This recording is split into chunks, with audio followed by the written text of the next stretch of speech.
اللہ تعالیٰ جن لوگوں سے محبت کرتا ہے ان کو دو پریشانیاں ضرور دیتا ہے۔ اللہ کن لوگوں کو دیکھ کر مسکراتا ہے؟ بسم اللہ الرحمن الرحیم۔ جس بندے سے اللہ تعالیٰ محبت کرتا ہے اس کے لیے فرشتوں میں اعلان فرماتا ہے کہ اے میرے فرشتوں، میں اس بندے سے محبت کرتا ہوں۔ حضرت ابو ہریرہ رضی اللہ تعالیٰ عنہ فرماتے ہیں، بخاری شریف کے اندر حدیث موجود ہے کہ آقا علیہ الصلوۃ والسلام نے ارشاد فرمایا کہ جب اللہ تعالیٰ کسی بندے سے محبت فرماتا ہے تو اللہ تعالیٰ حضرت جبرائیل علیہ السلام کو حکم دیتا ہے کہ اے جبرائیل، میں فلاں بندے سے محبت کرتا ہوں، اے جبرائیل تم بھی اس سے محبت کرو۔ پھر حضرت جبرائیل علیہ السلام اس سے محبت کرنے لگتے۔ پھر حضرت جبرائیل علیہ السلام آسمانی دنیا کی طرف تمام فرشتوں سے خطاب کر کے فرماتے ہیں کہ اے فرشتوں،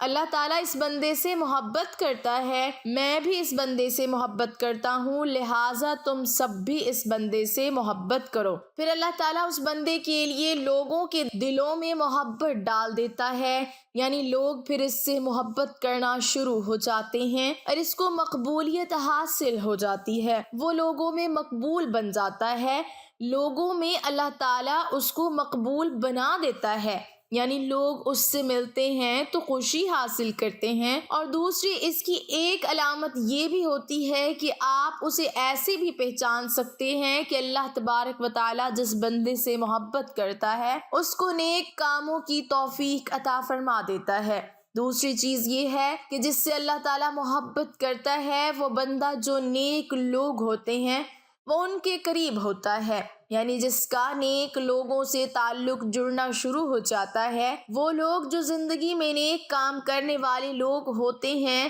اللہ کے محبوب بندے ہوتے ہیں، ان کے پاس جانا، اٹھنا، بیٹھنا، ان کے ساتھ وقت گزارنا، تو یہ خاصیت اس کے اندر موجود ہوتی ہے کیونکہ اللہ تعالیٰ اس سے محبت کرتا ہے۔ حضرت عقبہ بن عامر رضی اللہ تعالیٰ عنہ سے روایت ہے، رسول اکرم رحمت کائنات صلی اللہ علیہ وسلم نے ارشاد فرمایا، تمہارا پاک پروردگار بھیڑ بکریوں کے اس چرواہے سے بہت خوش ہوتا ہے جو کسی دامن کوہ میں اپنی بکریاں چراتا ہے، جب نماز کا وقت آ جاتا ہے تو نماز کے لیے اذان دیتا ہے اور نماز ادا کرتا ہے۔ اس کی یہ بندگی دیکھ کر اللہ رب العزت ارشاد فرماتا ہے، دیکھو میرے اس بندے کی طرف جو مجھ سے ڈرتے ہوئے اذان دیتا ہے اور نماز ادا کرتا ہے، میں نے اپنے اس بندے کی مغفرت فرما دی اور اسے جنت میں داخل کر دیا۔ حضرت سیدنا علی ابن ابی طالب کرم اللہ وجہ الکریم روایت فرماتے ہیں، نبی کریم محبوب کائنات صلی اللہ علیہ وسلم نے ارشاد فرمایا، اللہ تبارک و تعالی اس بندے سے بہت خوش ہوتا ہے جب وہ یہ کلمات کہتا ہے، لا الہ الا انت انی قد ظلمت نفسی فاغفر لی ذنوبی انا لا یغفر الذنوب الا انت۔ اے اللہ، تیرے سوا کوئی الہ نہیں، میں نے اپنی جان پر ظلم کیا، میرے گناہوں کی مغفرت فرما دے، کیونکہ اے پاک پروردگار، تیرے سوا کوئی نہیں جو معاف کر سکے۔ اس پر اللہ کریم خوش ہو کر فرماتا ہے، میرا یہ بندہ جانتا ہے کہ اس کا ایک رب ہے جو معاف بھی کرتا ہے اور سزا بھی دیتا ہے۔ حضرت علی بن ربیعہ رضی اللہ تعالی عنہ بیان کرتے ہیں، میں امیر المومنین حضرت سیدنا علی ابن ابی طالب رضی اللہ تعالی عنہ کے پاس حاضر ہوا،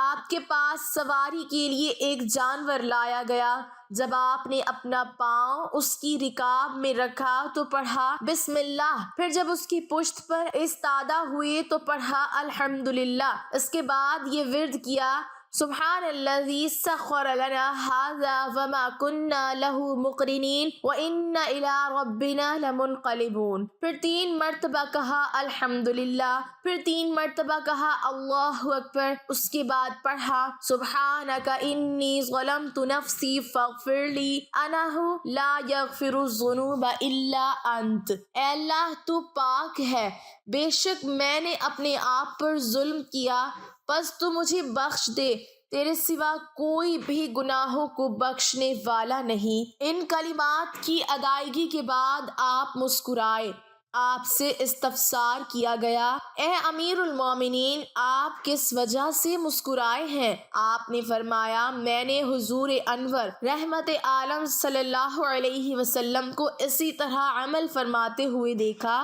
جیسا کہ میں نے کیا۔ آپ مسکرائے تو میں نے عرض کی، یا رسول اللہ، محبوب خدا صلی اللہ علیہ وسلم، آپ کس وجہ سے مسکرائے ہیں؟ آپ نے ارشاد فرمایا، تمہارا رب اپنے بندے سے اس وقت بہت خوش ہوتا ہے جب وہ کہتا ہے، رب اغفر لی ذنوبی، اے میرے رب میرے گناہ معاف فرما دے، اور وہ جانتا ہے کہ میرے علاوہ کوئی گناہوں کو بخشنے والا نہیں۔ حضرت ابو امامہ رضی اللہ تعالیٰ عنہ روایت کرتے ہیں کہ رسول اللہ صلی اللہ علیہ وسلم نے ارشاد فرمایا، جس بندے نے اللہ تعالیٰ کے لیے کسی بندے سے محبت کی، اس نے اپنے رب ذوالجلال کی تعظیم کی۔ حضرت ابو ذر رضی اللہ تعالیٰ عنہ روایت کرتے ہیں کہ رسول اللہ صلی اللہ علیہ وسلم نے ارشاد فرمایا، سب سے افضل عمل اللہ تعالیٰ کے لیے کسی سے محبت کرنا اور اللہ تعالیٰ کے لیے کسی سے دشمنی کرنا ہے۔ حضرت انس رضی اللہ تعالیٰ عنہ سے روایت ہے کہ نبی کریم صلی اللہ علیہ وسلم نے ارشاد فرمایا، جو بندہ اپنے مسلمان بھائی سے اللہ تعالیٰ کی رضا کی خاطر ملاقات کے لیے آتا ہے تو آسمان سے ایک فرشتہ اس کو پکار کر کہتا ہے، تم خوشحالی کی زندگی بسر کرو، تمہیں جنت مبارک ہو، اور اللہ تعالیٰ عرش والے فرشتوں سے فرماتے ہیں، میرے بندے نے میری خاطر ملاقات کی، میرے ذمے اس کی مہمانی ہے، اور وہ یہ ہے کہ اللہ تعالیٰ اسے بدلے میں جنت سے کم نہیں دیتے۔ حضرت انس بن مالک رضی اللہ تعالیٰ عنہ روایت کرتے ہیں کہ رسول اللہ صلی اللہ علیہ وسلم نے ارشاد فرمایا، اللہ تعالیٰ اس بندے سے بے حد خوش ہوتے ہیں جو لقمہ کھائے اور اس پر اللہ تعالیٰ کا شکر ادا کرے، یا پانی کا گھونٹ پیے اور اس پر اللہ تعالیٰ کا شکر ادا کرے۔ حضرت ابو ایوب انصاری رضی اللہ تعالیٰ عنہ سے روایت ہے کہ رسول اللہ صلی اللہ علیہ وسلم معراج کی رات حضرت ابراہیم علیہ السلام کے پاس سے گزرے تو انہوں نے پوچھا، جبرائیل، یہ تمہارے ساتھ کون ہے؟ حضرت جبرائیل علیہ السلام نے عرض کیا، محمد صلی اللہ علیہ وسلم ہے۔ ابراہیم علیہ السلام نے فرمایا، اپنی امت سے کہیے کہ وہ جنت کے پودے زیادہ سے زیادہ لگائیں، اس لیے کہ جنت کی مٹی عمدہ ہے اور اس کی زمین کشادہ ہے۔ پوچھا، جنت کے پودے کیا ہیں؟ ارشاد فرمایا، لا حول ولا قوت الا باللہ۔ توبہ گناہوں کی معافی کا ذریعہ اللہ تعالیٰ اپنا احسان اور اپنا کرم بیان فرماتا ہے کہ وہ اپنے غلاموں پر اس قدر مہربان ہے کہ بد سے بد گنہگار بھی جب اپنی بد کرداری سے باز آئے اور خلوص کے ساتھ اس کے سامنے جھکے اور سچے دل سے توبہ کرے تو وہ اپنے رحم و کرم سے اس کی پردہ پوشی کرتا ہے، اس کے گناہ معاف فرما دیتا ہے اور اپنا فضل اس کے شامل حال کر دیتا ہے۔ جیسے اور آیت میں ہے، جو شخص بدعملی کرے یا اپنی جان پر ظلم کرے پھر اللہ تعالیٰ سے بخشش طلب کرے تو وہ اللہ کو غفور الرحیم پائے گا۔ صحیح مسلم میں ہے، اللہ تعالیٰ اپنے بندوں کی توبہ سے اس سے زیادہ خوش ہوتا ہے جس کی اونٹنی جنگل بیابان میں گم ہو گئی ہو، جس پر اس کا کھانا پینا بھی ہو، یہ اس کی جستجو کر کے عاجز آ کر کسی درخت تلے پڑ رہا اور اپنی جان سے بھی ہاتھ دھو بیٹھا، اونٹنی سے بالکل مایوس ہو گیا کہ یکایک وہ دیکھتا ہے کہ اونٹنی اس کے پاس ہی کھڑی ہے، یہ فوراً اٹھ بیٹھتا ہے، اس کی نکیل تھام لیتا ہے اور اس قدر خوش ہوتا ہے کہ بے تحاشا اس کی زبان سے نکل جاتا ہے کہ یا اللہ، بے شک تو میرا غلام ہے اور میں تیرا رب ہوں۔ وہ اپنی خوشی کی وجہ سے خطا کر جاتا ہے۔ ایک مختصر حدیث میں ہے کہ اللہ تعالیٰ اپنے بندے کی توبہ سے اس قدر خوش ہوتا ہے کہ اتنی خوشی اس شخص کو بھی نہیں ہوتی جو ایسی جگہ میں ہو جہاں پیاس کے مارے ہلاک ہو رہا ہو، اور وہیں اس کی سواری کا جانور گم ہو گیا ہو جو اسے دفعتاً مل جائے۔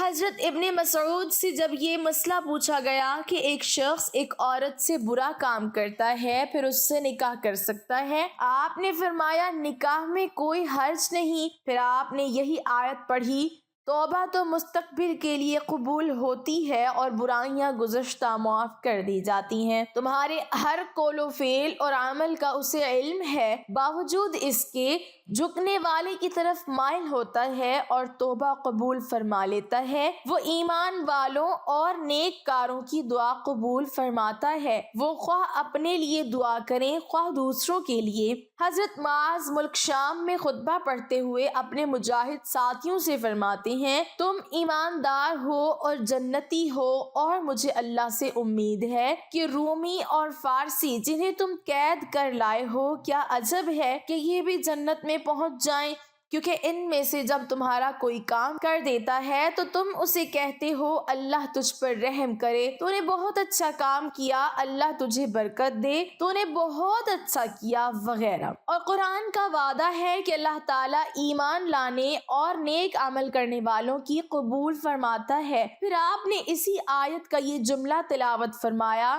معنی اس کے یہ کہ اللہ ان کے سنتا ہے جو بات کو مان لیتے ہیں اور اس کے اتباع کرتے ہیں، اور جیسے فرمایا آیت انما یستجیب الذین یسمعون۔ ابن ابی حاتم میں ہے کہ اپنے فضل سے زیادتی دینا یہ ہے کہ ان کے حق میں ایسے لوگوں کی سفارش قبول فرما لے گا جن کے ساتھ انہوں نے کچھ سلوک کیا ہو۔ حضرت ابراہیم نغی نے اس آیت کی تفسیر میں فرمایا، وہ اپنے بھائیوں کے سفارش کریں گے اور انہیں زیادہ فضل ملے گا، یعنی بھائیوں کے بھائیوں کی بھی شفاعت کی اجازت ہو جائے گی۔ مومنوں کی اس عز و شان کو بیان فرما کر کفار کی بدحالی بیان فرمائی کہ انہیں سخت دردناک اور گھبراہٹ والے عذاب ہوں گے۔ پھر فرمایا اگر ان بندوں کو ان کی روزیوں میں وسعت مل جاتی تو ان کی ضرورت سے زیادہ ان کے پلے پڑ جاتا تو یہ خرمستی میں آ کر دنیا میں ہلڑ مچا دیتے اور دنیا کے امن کو آگ لگا دیتے۔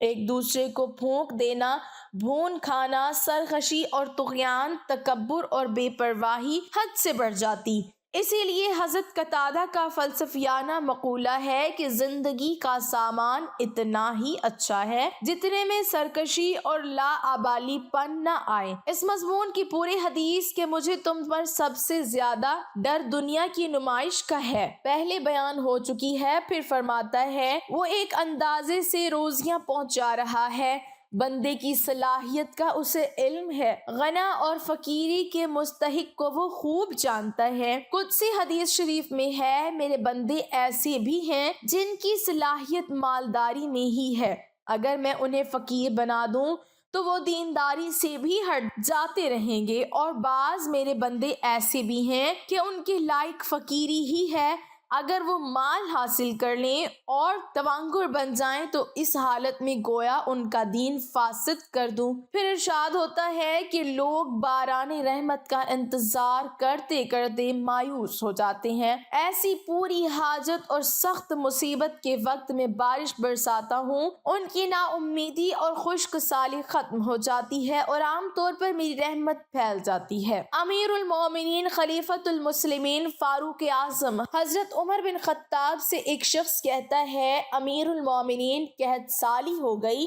اور اب تو لوگ بارش سے بالکل مایوس ہو گئے، تو آپ نے فرمایا جاؤ اب انشاءاللہ ضرور بارش ہوگی۔ پھر اس آیت کی تلاوت کی کہ وہ ولی و حمید ہے، یعنی مخلوقات کے تصرفات اسی کے قبضے میں ہیں، اس کے کام قابل ستائش و تعریف ہیں، مخلوق کے بھلے کو وہ جانتا ہے اور ان کے نفع کا اسے علم ہے، اس کے کام نفع سے خالی نہیں۔ اللہ پاک ہمیں حلال رزق عطا فرمائے، ہم سب سے خوب راضی ہو جائے اور ہمیں ہمیشہ اپنی رحمت کے سائے میں رکھے، آمین۔ ناظرین کمنٹ باکس میں اللہ تعالیٰ کے 99 ناموں میں سے ایک نام ضرور ٹائپ کریں۔